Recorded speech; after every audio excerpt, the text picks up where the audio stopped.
Welcome, ladies and gentlemen. I'm Dykes. This is the Infowars Nightly News. It is, of course, May Day 2012. Coming up, we have an exclusive Ron Paul speech in its entirety. But first, the news. Of course, for this May 1st, socialist, communist, historically Illuminati-connected day, we have reports that Obama has launched a new campaign slogan based in Marxism. The Obama campaign apparently didn't look backwards into history when selecting its new campaign slogan, Forward, a word with long and rich association with European Marxism. That's from the Washington Times about the new Obama slogan and its ties to socialism and Marxism. It comes from the progressive tradition, of course, as they just mentioned. There are words for it in German as well as Russian, and there's been a number of overtly socialist and communist publications along those lines. It's part of their new 7-minute video, which included a title card with the Obama O logo and the word forward. Just another nice little treat on the day where Obama is celebrating the death of Osama bin Laden and more.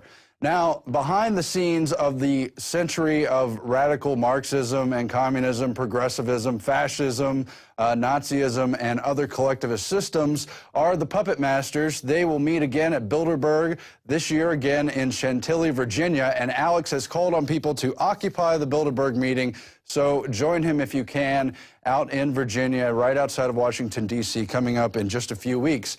Meanwhile, the FBI has arrested, quote, anarchist in another concocted bomb plot, this time in Cleveland. Kurt Nimmo has the report. Authorities in Cleveland, Ohio have arrested 5 self-described anarchists in an alleged plot to blow up the Cuyahoga Valley Scenic Railroad Brecksville Station by remote detonation using C4 explosives. Yet again, the explosives were inoperable because the entire plot was controlled by FBI informants who just set up a bunch of dumb patsies. Once again, the case we've seen over and over again. RT, among other publications, has exposed the fact that of dozens of terror plots that allegedly were planned and partially executed inside the United States since 2001, almost all were entirely contrived and started by the FBI itself. Of course, the 1993 World Trade Center bombing was famously an FBI informant plot where they gave them the bomb-making materials. One such informant is on tape expressing his doubt as other FBI officials encourage him to move forward and set up the patsies, and he, of course, questions why they're using real explosives. In another phase of concocted infiltrations, we have Cass Sunstein, who wrote the paper Conspiracy Theorists, calling on governments to cognitively infiltrate extremist groups, including a number of online entities, exposing false and dangerous conspiracy theories, just like us right here at the Infowars Nightly News. Anyway, now Luke Radowski of We Are Change has confronted Cass Sunstein, one of those behind-the-scenes guys who's not used to even talking to the public. And when Luke confronts him about why he's called for discrediting conspiracy theorists, for banning those who say sunlight is good and healthy, and those who don't believe in climate change and that kind of thing, well, Sunstein was just speechless. He was babbling. He was, I don't remember even saying that. His handlers tried to keep Luke away from him, but Luke just kept asking the questions that, of course, everyone should ask, because Cass Sunstein, who is currently Obama's information czar, is a possible Supreme Court appointee. He was being considered on the short list at the time that Obama went on to choose Sotomayor and later Kagan. But I'm sure Sunstein has a bright future ahead of him in attempting to ban the Second Amendment. Yes, he doesn't believe the Supreme Court has ever upheld individual ownership of firearms. He wants to rewrite the free speech rules under the First Amendment and has written a number of books on that, including Democracy and the Problems of Free Speech. And, of course, he's been the author of Nudge, a book on social engineering people to make healthy and rational decisions under good government. He's even claimed for an official mandatory celebration of Tax Day. Let's go to that confrontation clip now. Here's someone who really deserves to be asked questions about the dangerous stuff he is espousing. My name is Bill DeBerg from Brooklyn College. And I know you wrote many articles, but I think the most telling one about you is the 2008 one called Conspiracy Theories, where you openly advocated government agents infiltrate activist groups of 9/11 Truth and also stifle dissent online. I was wondering, why do you think it's the government's job, or why do you think the government should go after family members who have questions about 9/11, responders who are lied to about the air, survivors whose testimony commits, and also government whistleblowers that were gagged because they released information that contradicts the official story. Why do you think the government should do that? I think, as Ricky said, I've written hundreds of articles, and I remember some and not others. That one I don't remember very well. I hope I didn't say that. But whatever was said in that article, my role in government is to oversee federal rulemaking in a way that is wholly disconnected from the vast majority of my academic writing, including that. So I know that I'm just asking because you may be the next Supreme Court Justice, or about your point to, and you did write those things, and that's why I want to bring them up to you. So all I can say is there are a lot of things that I've written, I guess, and there are even more things I'm said to have written. And, I may agree with some of the things I've written, but I'm not exactly sure. I focus on what my boss wants me to do.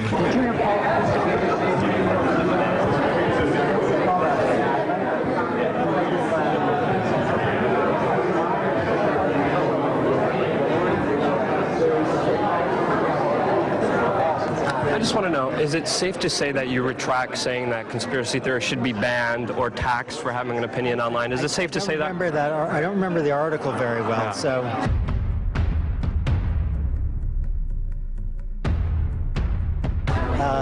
I hope I didn't say either of those things. Wait, you did, and it's written. Do you retract them? I'm focused on my job. So you're not retracting that? Do you still believe that? Do you still believe that people shouldn't have freedom of speech? Thanks very much. Yeah, I'm happy to talk about this, by the way. I can go on the record. He's the man who wrote about it. So Cass, do you still believe in the Joseph Goebbels approach? Please don't. I'm asking a question. I know, but you're I'm asking a question. Just, It's the job of a journalist to ask questions. Give my books, sir. Okay, go get your books then. Which is more on... I'm sorry, I gotta ask him again. I have to. So sorry. I kind of have to. We're not... Yeah.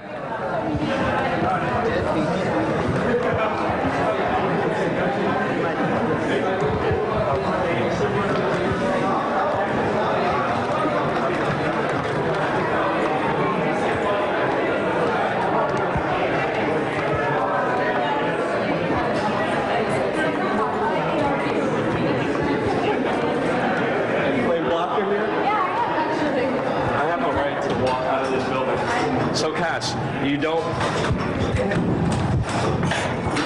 Do you repudiate those statements or not? Cass, do you still stand by them? And why do you think conspiracy theories are so dangerous?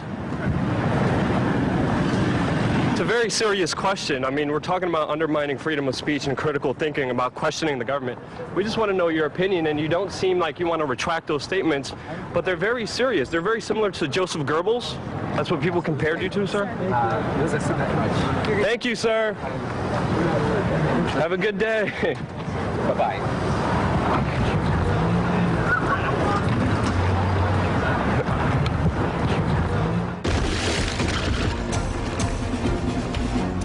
And so, great confrontation from Luke, who's already taken it upon himself to occupy Bilderberg by using it as a nom de plume. But since Cass Sunstein doesn't seem to remember what he wrote in his paper Conspiracy Theories with one Adrian Vermeule from Harvard, while Cass Sunstein was at University of Chicago, we'll read you just a couple of those quotes.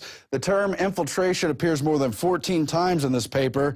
He says, consider, for example, that beliefs that prolonged exposure to sunlight is actually healthy and that climate change is not occurring or likely to occur are examples of conspiracy theories that are not only false, but potentially dangerous. He also says on page 15, we suggest a distinctive tactic for breaking up the hardcore of extremists who supply conspiracy theories: cognitive infiltration of extremist groups, whereby government agents or their allies will undermine the crippled epistemology of these conspiracy theorists, and further recommends that governments might undertake legal tactics for infiltrating these groups and breaking them up from within on the internet, in the real sphere of life, and on and on. We turn now to a report that Max Cabrera from our office did on Hugo Chavez. You see, there's bad people on the right, on the left, all these extremist dictator groups, whether they're socialist, fascist, corporate-driven, or what have you, are all very corrupt, and this just goes to show right here on May Day. This is Max Cabrera reporting for Infowars Nightly News. In recent days, doubts have intensified whether Hugo Chavez, who is fighting an undisclosed type of cancer, will be able to run against Enrique Capriles, the candidate of a united opposition. But is Chavez's health the real concern, or is it being used to distract the people from the declarations of a former general and Supreme Court magistrate who is hiding out in the U.S.? His name, Eladio Aponte.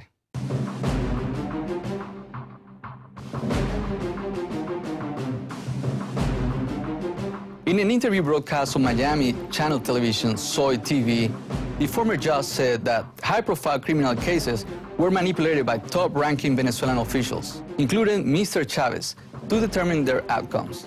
One case involved a military lieutenant who had been arrested after storing 2,262 kilos of cocaine on an army base. Mr. Aponte said in the Soy TV interview that top Venezuelan military officers, including Defense Minister Henry Rangel Silva, Military Intelligence Chief General Hugo Carvajal, and military aide to President Chavez, called him to pressure him to release the officer. After an injunction given for this case, the investigation stopped, according to Aponte. They just asked for favors that I comply with, and woe be the judge that refused to cooperate. They were dismissed, Aponte said. Mr. Aponte also said that Mr. Chavez himself called him to make sure that a number of Colombian peasants alleged to be paramilitary fighters in 2004 were found guilty of planning to assassinate Mr. Chavez. Mr. Chavez pardoned the man 3 years later. When asked whether there were political prisoners in Venezuela, something Chavez has previously denied, Aponte said yes. There are people they ordered not to be released. In a nutshell, we had to accept the fact that they were not to be released, so the justice system turned its back to them.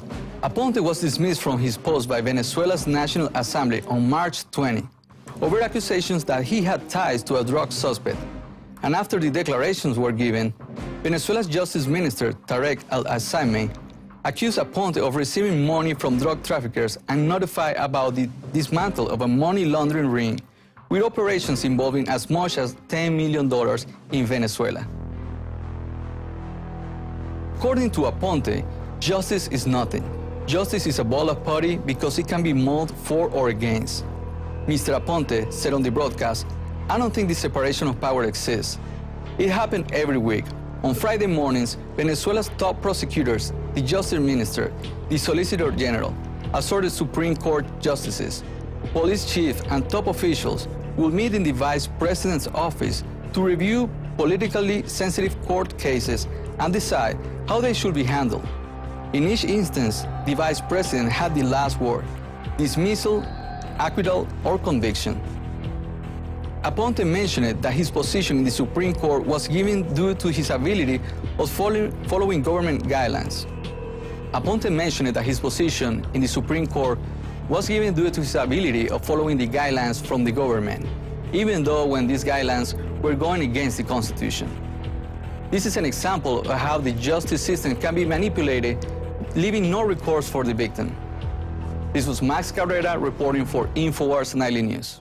And that's just one angle of the larger corruption you get anytime there's an amassing of power. Just because Western imperialism is totally corrupt doesn't mean the alternatives on the left are any better. I mean, just look at what's happened to Latin America over the past 30, 40 years. You've had revolutions, coups, oustings, manipulations of votes in almost every country. You've had dictators on the left and the right. They all serve the greater pedestals of power, any kind of concentrated system. One antidote to that corruption of power is in Ron Paul. Without further ado, we take you in full to his speech from last Thursday, March 26, right here in Austin, Texas. Thanks for watching the Infowars Nightly News. Don't forget to subscribe at prisonplanet.tv.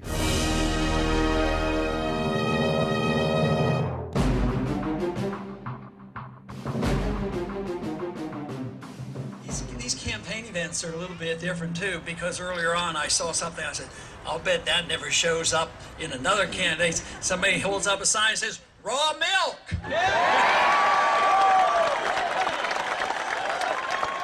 There we go. Now, and also, how many other candidates are getting the chance? And the Fed. Those are nice slogans, but the real issue is our liberty, and we're bound and determined to get our liberties back again.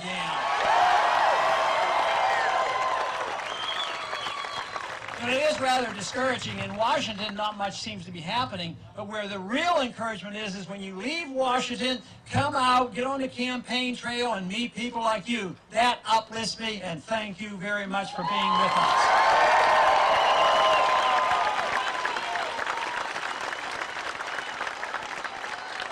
I'm asked so often, why do young people seem to be interested? Well, why shouldn't young people be interested in their own freedom? One thing that's happened in the last 4 years is it's not so much that people have completely given up on the idea that the government's supposed to take care of everybody else. I don't know where they're going to get everything if everybody's being taken care of by somebody else. But I think what's happened in the last 4 years, a lot of people woke up and realized that it doesn't work anymore. How long can a housing bubble last? Eventually it bursts and the people who were supposed to help lose their houses. So people have awakened and said, look, this system isn't working very well. This monetary system doesn't work. This entitlement system enriches the rich and not the poor. And also, we have a foreign policy that is deeply flawed, and most people in this country now, about a large majority, says it's time to come home. Now, there is no doubt that there are changes coming, and there's a big difference in these last 4 years. But Washington is always the last ones to wake up. You know, where I go, we get the large crowds, and they're very concerned, of course, about the attack on personal liberties. If you mention just the National Defense Authorization Act, most people know exactly what I'm talking about. And then, of course, we've been talking a lot about the bill that they want to use to regulate the Internet. The CISPA is the bill they're working on right now. Now, we were able to stop, the Stop Online Piracy Act because people rallied. But guess what? The bad news is our noise and our voices weren't quite loud enough because they went in the House today and overwhelmingly passed that new bill called CISPA. Which means that that's just one more bill we're going to have to repeal whenever we get the chance.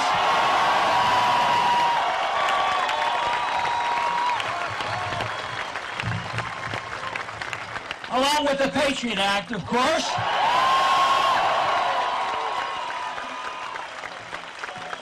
Of course, the National Defense Authorization Act, that's an atrocious piece of legislation. That's the one that legalizes, with concurrence with the Congress, for the U.S. military to arrest American citizens that are only suspect, and put them arrested by the military and put them in prison and no attorney authorized in secrecy. That bill should be very high on the list for repeal as well.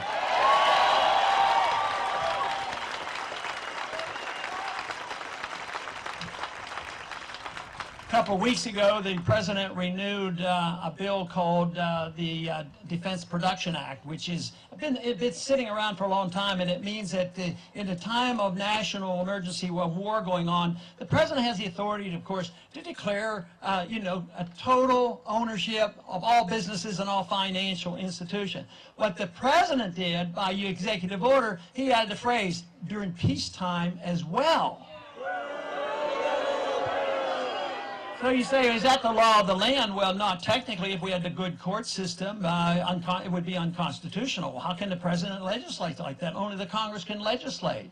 And I am of the firm conviction that a constitutional president, if in charge, even though the executive orders would be very limited to those functions which were expressly authorized by the Constitution, I am convinced that it would be proper to be a constitutional president to use the executive order to repeal all other illegal executive orders.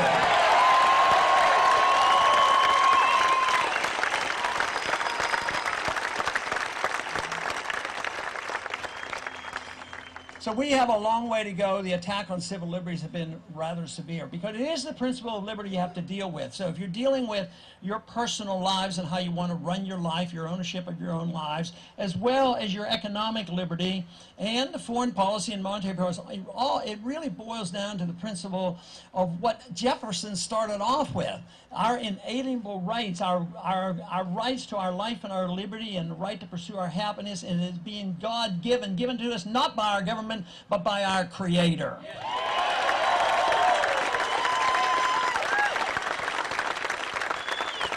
So under those circumstances, of course, the founders made a very serious attempt to try to prevent us from drifting back into tyranny. A good document, probably one of the best, but the last 100 years, we as American citizens have been very careless. But that's what this revolution is all about, is to revive the true spirit of liberty and reverse the trends of the past 100 years, change our foreign policy, change our monetary policy, and change the spending habits and the deficits that have run us into this horrendous financial crisis.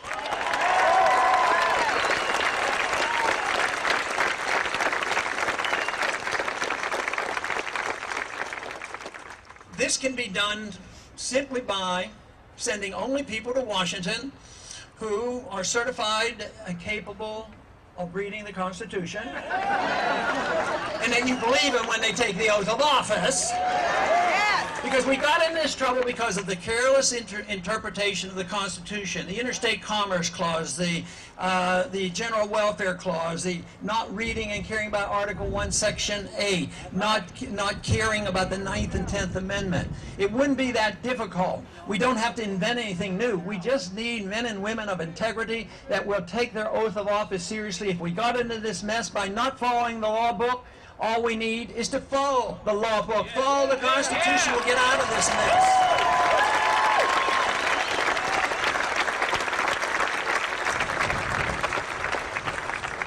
Since World War II, we have been in numerous wars, almost constant wars. Not one single war has been declared since World War II. So simply, why don't we follow the law and say that the people, through their representatives in Congress, are the only ones who are allowed to declare war? And if we had that provision, had that been followed, we would have fought no wars since World War II. Think how much wealthier this country would be. Think how much less death and destruction we would have had.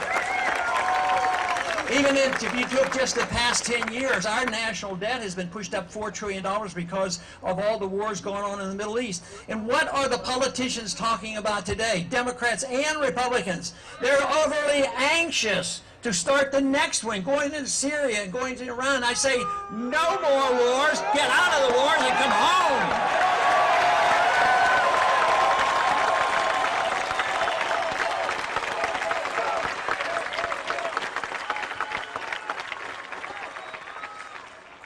It's a moral issue, it's a constitutional issue, but you know, it's also an economic issue because great empires, great nations always seem to overextend themselves. Fortunately, we didn't have to have a nuclear exchange with the Soviets. They went broke before we did, and they had to go home and their system fell apart. I was in the military in the 1960s for 5 years. I was drafted during the Cuban crisis.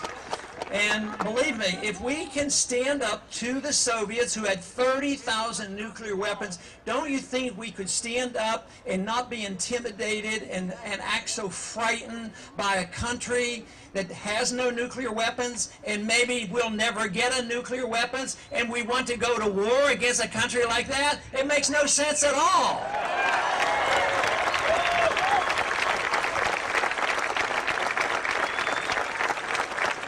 In this country, we're very definite on how we should deal with other nations. We should be friends and trade with all nations, willing to be friends and willing to trade, and we would be less likely to fight with them.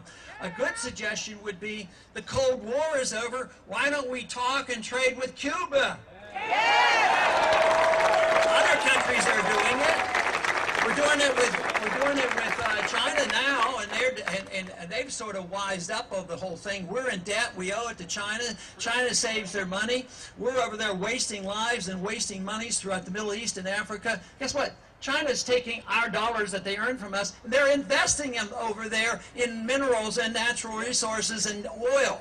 So I would say that it would be a much better way. How about the old-fashioned capital way of being a productive nation and let people invest freely and cooperatively rather than assuming a mercantilistic attitude that we have to go over, invade countries to protect our oil? Makes no sense. The civil liberties, for various reasons, have been attacked. The attack has been much worse since 9/11. Mainly, I believe, because of the erroneous analysis of 9/11. Iraq had nothing to do with 9/11, and we didn't need to invade Iraq. The Patriot Act had been floating around Washington for a long time. They tried to pass it. They never could get a consensus. But it was the very first bill that they pushed right after 9/11. Within weeks, it was passed. If they had called that bill Repeal the Fourth Amendment Act, maybe it wouldn't have been passed so easily. So when we repeal that bill, we won't call it repeal the Patriot Act. We're going to say repeal restore the Fourth Amendment Act is what we want.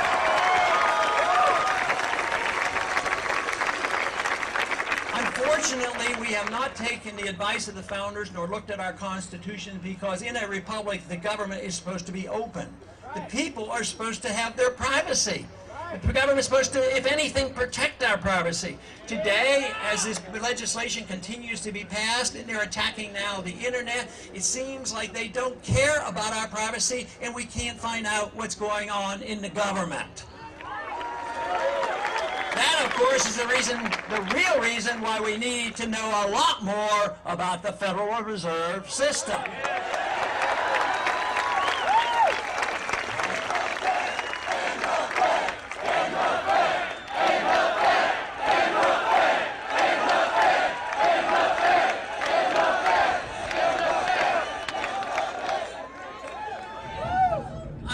That's a very good idea. Let's do that. I think next year would be a grand year. 100 years old. We'll celebrate the Federal Reserve Act by repealing the Federal Reserve Act. And the people who get all the benefits, the military-industrial complex, the banks, the big corporations, the people who get the money, the people overseas who get the money and get the bailouts. I said, no, we can't do that. But what about the people who suffer the consequences? What about the people who didn't get the bailouts? What about that? The middle class suffers the most when you destroy a currency, whether it's ongoing in this country, whether it was in Mexico in the past, or Central America, or Zimbabwe, or Germany. It's the middle class that suffers the consequences. The natural consequence of destruction of currency means there's a transfer of wealth from the middle class and the poor to the wealthy. So this is what's going on. This is why there is anger. This is why they don't even pretend to balance a budget, why they don't even bring up budget resolutions, because they don't have an answer and there's no money in the Treasury. That is the reason. So what we have to deal with is, where does wealth come from? Does it come from the government? No, the government gets in the way. The wealth comes from productive individuals when they have the ability to produce and get the government out of the way, and you can be rewarded for your efforts.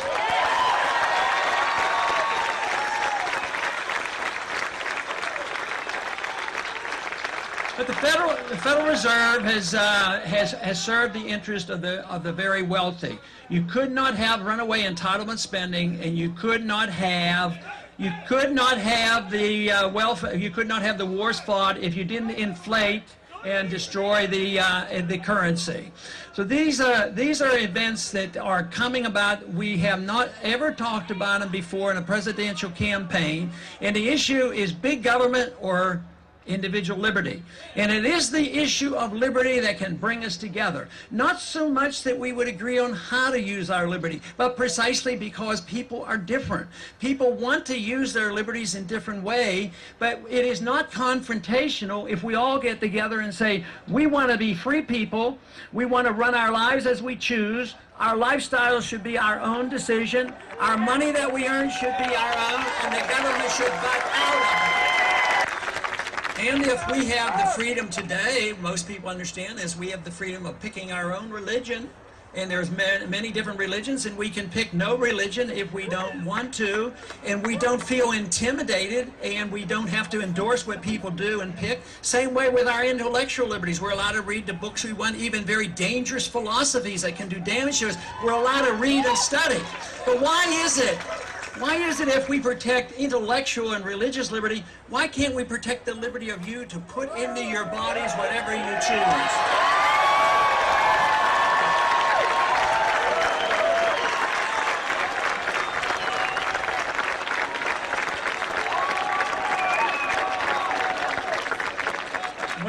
When we were having a vote on the House floor once on this subject, they were voting to take away more of your personal liberties, and I asked a member sitting next to me, why are you doing that? He says, the people are too stupid. They don't know how to take care of themselves.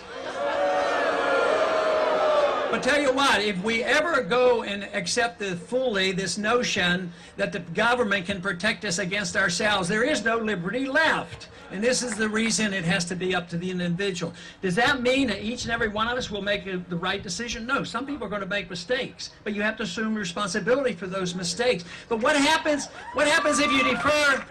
What happens if you defer to the politician and the bureaucrats? They make a mistake. We all suffer the consequence.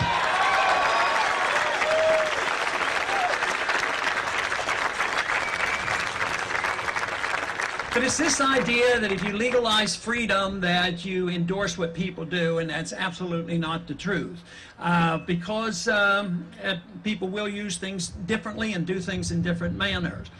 The idea is that we as individuals make all our own decisions. We should decide what we smoke, drink, or whatever we do. So for me, even as a physician and knowledgeable enough to know that there are some benefits from raw milk, that isn't the issue for me as a politician. The issue, should you not have the right to make your own decision if you want to drink raw milk or not?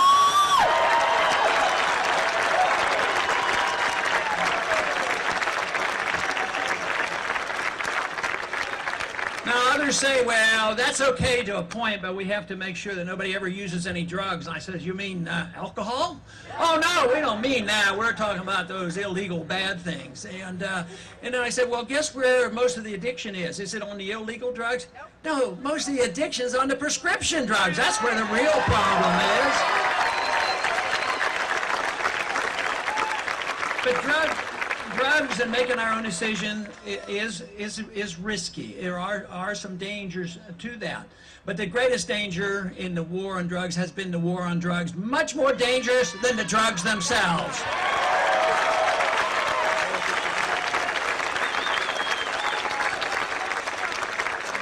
Because there have been laws in the books, and rather recent, just since the 1937 or 38, they had the first laws against marijuana.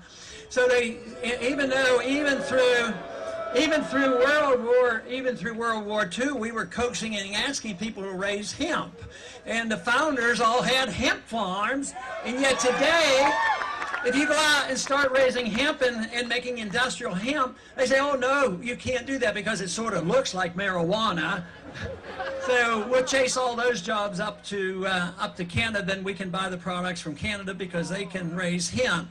But this is the absurdity of it all. And what we have to think about is restoration of personal responsibility and personal decision making, and that's what freedom is all about.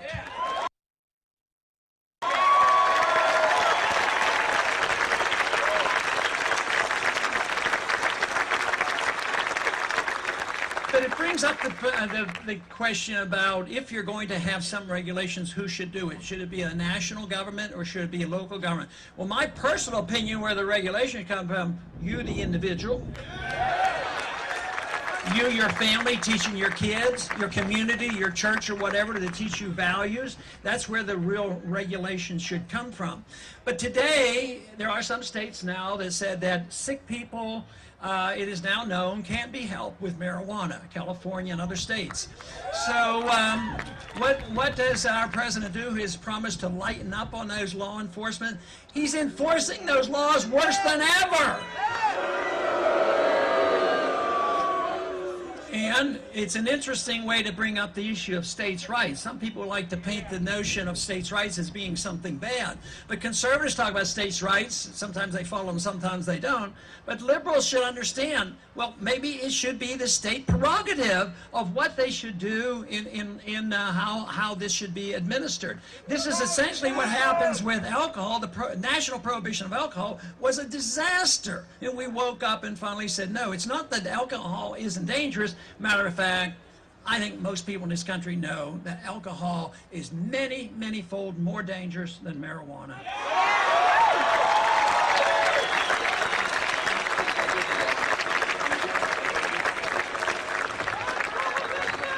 And of course, the real danger comes from, well, it's tremendously expensive. Our national debt was added to by $3 trillion in the last 30 years because of the drug laws. We put people in prison for life, 3 times arrested for nonviolent crimes, and they're kept for life. At the same time, we find, lacks in law enforcement when it comes to rapists and murderers. So it makes no sense. We have 5% of the world population, we have 25% of the world prisoners. And my suggestion to you is that I do not believe that the American people are that much worse than other people. I say we have way too many laws on the books.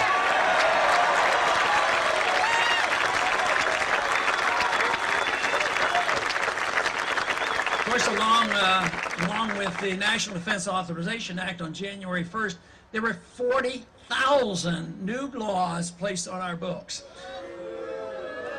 Now, what I would like to be is the first president to get rid of 40,000 useless laws.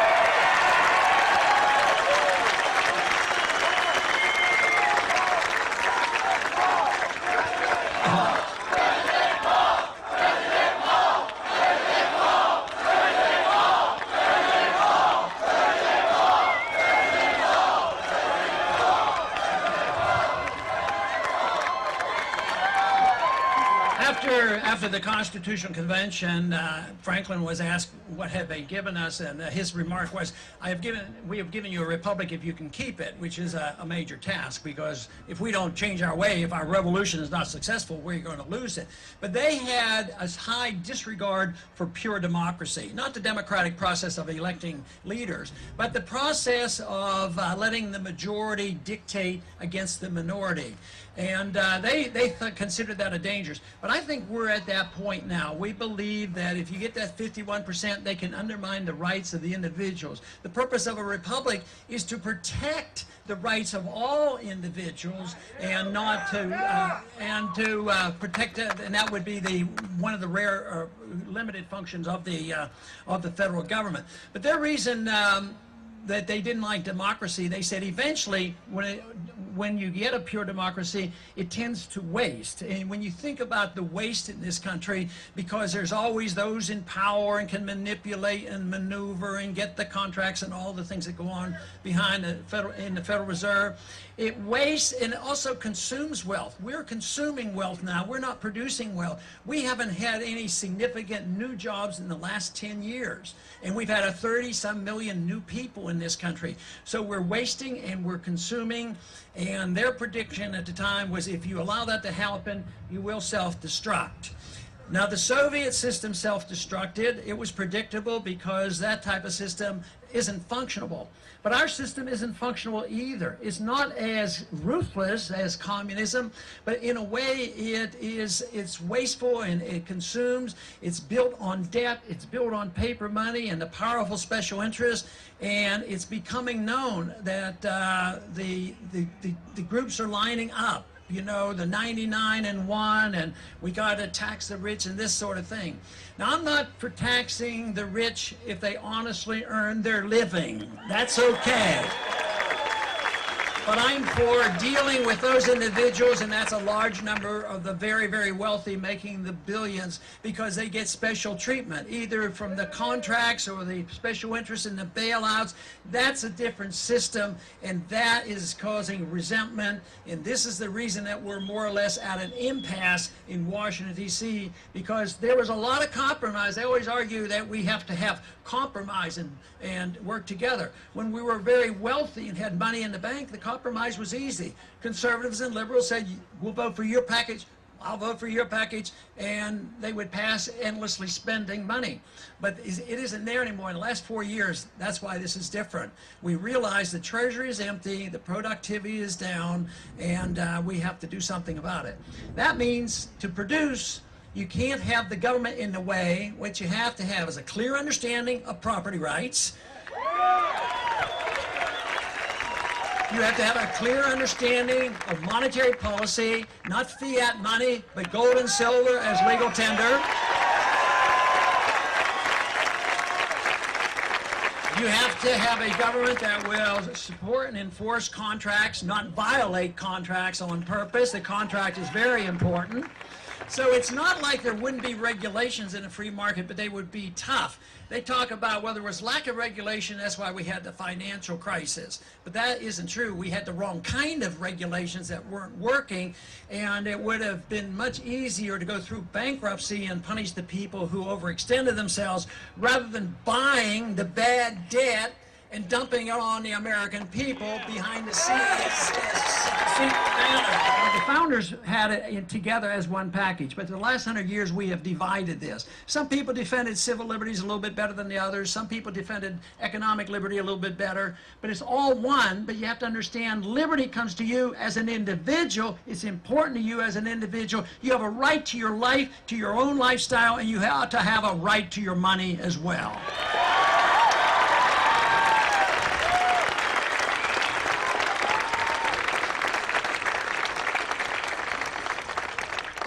I'm convinced a revolution is going on. It is an intellectual revolution. It has been said that probably 100 years before our own original revolution, that the ideas were being studied and understood by a minority of people. It wasn't 50, 60, 70% who understood the issue, but there was that irate, tireless minority that agitated and kept setting the brush fires of liberty in the minds of men.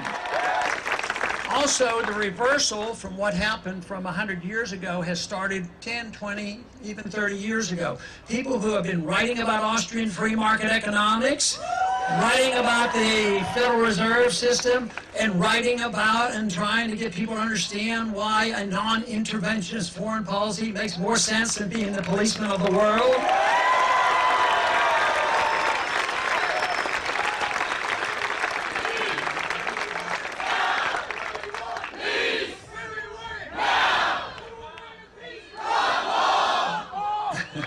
Thank you.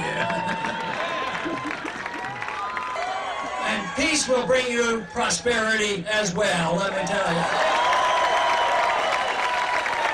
In a revolution, though, you have to be high-spirited. You have to really strive for what seems to be impossible. As I described Washington, it seems like an impossible situation. But we have to strive for that. We have to strive for the ideal. Not that you think the ideal is going to be on our doorstep tomorrow, but you have to know what the ideal is. If you start and say, well, that's impossible, we can't do that, what we have to do is give them half a package. Give a half a package of our liberties away? No, you have to strive for the whole package. We also have to understand that what we do need is passion and determination, full belief, but also based on reason. We can't just say that this sounds good, we like it, we want to just do our thing and forget about it. You have to reason it out why it's good, why it's not only practical and good, but beneficial to everybody. You know, in the 1960s, they had a saying that went around, and it said that, you know, if you were 20 and you weren't a liberal, you didn't have a heart. Now, And they also said that if you were 40 and you weren't a conservative, you didn't have a brain. And what I'd like to suggest is, why can't we have a heart and a brain at the same time? We call that the spirit of the revolution.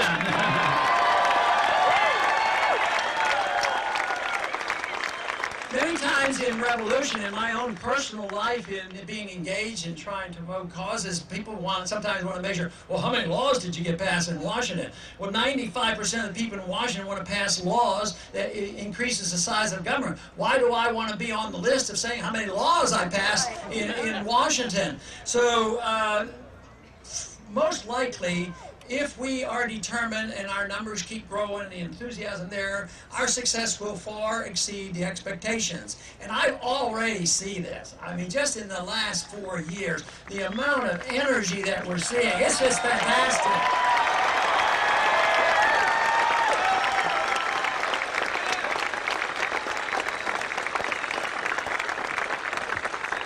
Thomas Paine, who wrote a lot, during the Revolution time, said the harder the conflict, the greater the glory of the triumph.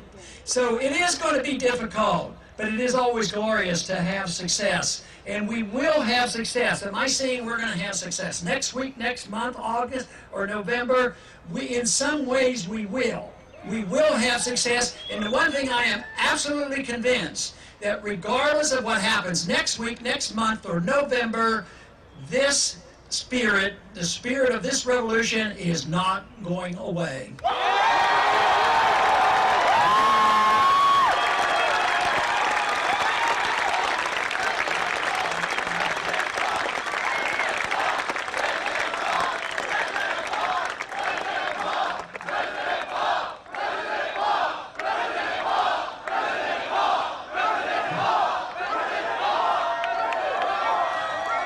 It truly confirms the fact that an idea whose time has come cannot be destroyed by armies or governments. It's too pervasive, and we still have tools to spread the message.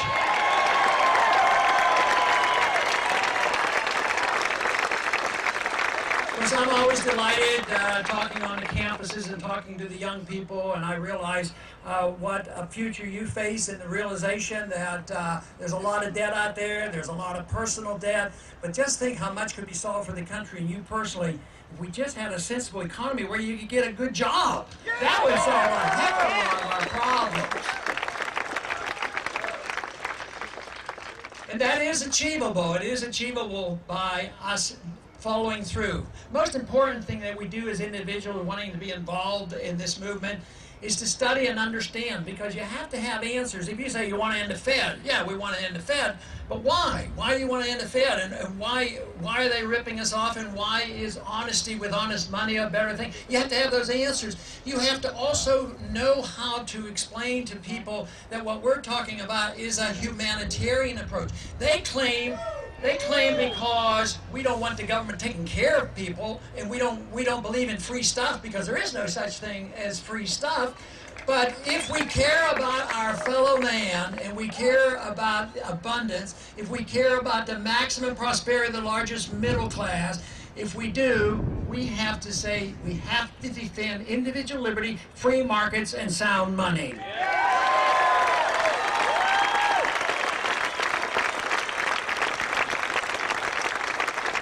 I would like to paint this as uncaring and not concerned about our fellow man, but freedom is the best way to take care of our fellow man. They do the same thing with foreign policy. They come along and they don't talk about non-intervention and minding our own business. They say, oh, you guys are a bunch of isolationists. You don't want to talk to anybody. But guess what? The very people who tell us that we're the isolationists are the ones who are always looking around for another enemy to slay and put on sanctions and start another war. They're the ones who don't want to trade with Cuba. We're the ones that think that it's time to engage in the world and to talk to people and trade with people. So they will try to paint us as uncaring. But let me tell you, people who care will care about liberty. And this will never translate into an absolute majority, but I'm certain that our numbers are growing by leaps and bounds. These prairie fires of freedom are being spread, and there's nothing but good news out there, precariously so, because we don't know exactly. We may have something happen. There may be a false flag incident where some ship goes down and you be used for the excuse to accelerate the next war. And we have to learn to distinguish war propaganda from the truth.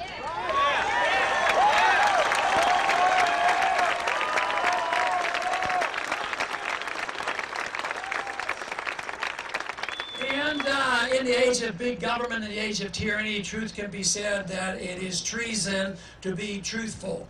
But we should not ever go wrong by telling the truth and living up to it and telling ourselves the truth. We cannot deceive ourselves and say, well, this is all going to go away. This has gone on for a long time. People warn us, but I think it's different. I think it's more serious than ever before. I think the debt crisis is the biggest thing the world has ever seen. Our debt is the biggest ever. And if we don't change, if we don't grasp hold of this and change the directions, there will be ramifications for it. Even though it will be touch and go for the reversal, the more of you there are to know and understand what liberty is all about. Why is it that we're deferring so much to the Department of Homeland Security when we have a Second Amendment?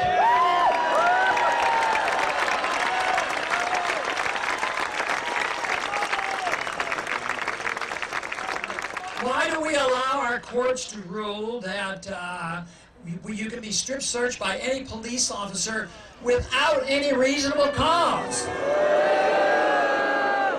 And don't you think it's about time we get fed up and change the rules at the airport so that we can act?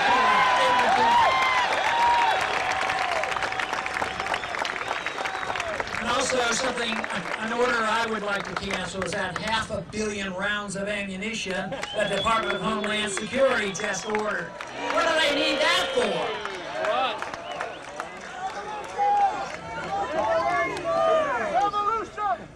So clearly the challenge is there, the difficulties are there, but it only starts with the acknowledgement that we do have problems. If we put our head in our sand and say the government's going to take care of us. The other day there was somebody interviewed me on TV and they said, well, so-and-so, why don't you give it to them because it's for free? I said, what is for free? The government, it has nothing for free. They have to steal it from somebody to give it to somebody else. And in the process, they undermine the productivity of a society. And that is what I think is so important, is to strive for freedom, because I think this releases creative energy. It is a way we strive for excellence and virtue, and we become productive to ourselves, and we can take care of ourselves. And everybody has that responsibility. We all have different talents, and we'll do different things. But I am also convinced that all of us, regardless of our talents and regardless of our monetary reward, I think the sense of satisfaction that we have is not related to the amount of dollars we end up with. It ends up with the satisfaction that we have taken care of ourselves, because there are a lot of people who have a lot of wealth and they aren't all that happy because they don't have this sense of satisfaction. That sense of satisfaction only can come from a free society that protects your freedom to run your life, be creative, and to assume responsibility for you and your family. This should be the goal. This is the way to achieve peace and prosperity. Thank you.